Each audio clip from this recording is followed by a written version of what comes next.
Hello everyone, my name is John Castillo. Today I'm going to be talking about my 5 favorite GH5 features. Feature number 1 is hands down Wi-Fi control and monitoring. The fact that I can control my GH5 through my smartphone while operating another camera, for example, is amazing. Oftentimes I'll be working multi-camera productions, and depending on the budget, I might have to be working alone. One of the worst feelings in the world as a videographer is when you walk away from a camera as a concert, everyone's applauding, the concert has started, and you're just like, did I hit record?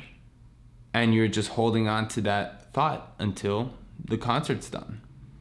But you don't have to, because of this amazing application. You can record, you can take photos, you can adjust your exposure, aperture, ISO. You can even adjust focus from your phone. That way, if I wanted to use my GH5 to record myself, for example, but from further away with a zoom, all I needed to know is that this little blue light is turned on, and then I can do all of that from my phone.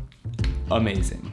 Focus transition. So with focus transition, you can essentially set 3 different focus points in your camera by obviously adjusting focus, and then choosing which one you want to go to by pressing position 1, position 2, or position 3. This makes it really easy, for example, when you're using a gimbal such as the Ronin S, and all you have to do in order to change focus is simply let go for a second, press the button, and then you have full control of your gimbal still.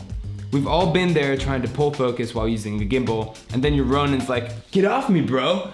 Starts doing this. It's just super unhappy. So just, you don't gotta be pushing shit around. Just have to press a button. Just gotta press a button. Number 3, variable frame rate. The GH5 allows up to 180 frames per second with what they call variable frame rate. Now, variable frame rate is a little bit different than your standard FPS in the sense that it is auto-recorded at 24 or 30 frames per second, and it does not record audio. So this means that when you play back the video in camera even, it will be playing back already in slow motion. Now, I understand why a lot of people might prefer just your standard 120 frame per second real FPS, but honestly, just being able to throw a slow-mo clip on my computer and just drag and drop, cut it out, and keep moving is amazing. And if for whatever reason I want to warp stabilize it, I don't even have to nest the clip. It's done. Just move on. That's what I love about this camera. It just works. God. I love it so much. Feature number 4 is Synchro Scan. Synchro Scan essentially allows you to go in between shutter speeds. Like typically you have 1/50, and then you have 1/60, and then you have 1/80. So with Synchro Scan, you can do 1/151, 1/152. You can even do like 0.5. It's so specific. So why is this great? This is amazing when you're in an environment that you don't have control over the lights. So you can nail down a very specific shutter speed, and then you can use those lights. You can actually use practicals, which of course you sort of want to. They just add to the scene, and it just makes everything look a little bit more the way it should be. So Synchro Scan is amazing, absolutely, no doubt. And the last thing I'd like to talk about is the Ex-Teleconverter. Now the Ex-Teleconverter function, you can find it in the second camera menu on page 3 out of 4.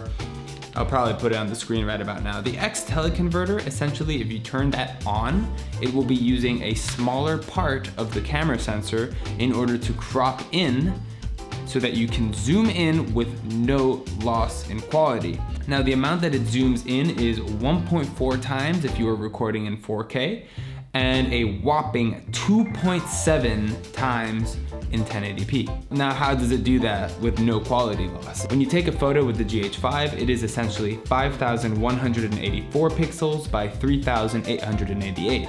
So the way Panasonic accomplishes this is by essentially using a smaller part of the sensor, and then it's still recording 4K resolution, except instead of using the entire sensor, it's using a smaller part of the sensor. So therefore you have the crop, and you have the 1.4 times zoom in 4K, for example. Now this essentially means that if you just brought one lens, or if you only have one lens, or for whatever reason you can't get another lens, you essentially have the flexibility of having a telephoto lens. The lens that I have here is a 12-60, but if I'm recording in 1080p and I've got the 2.7 times zoom in, plus the 60mm lens, I am literally using a telephoto lens, while still being able to remove that feature and go down to 12 and simply be able to hold the camera like this and capture myself. Now I know these features aren't specific to the GH5, but few cameras have all of these features built into it.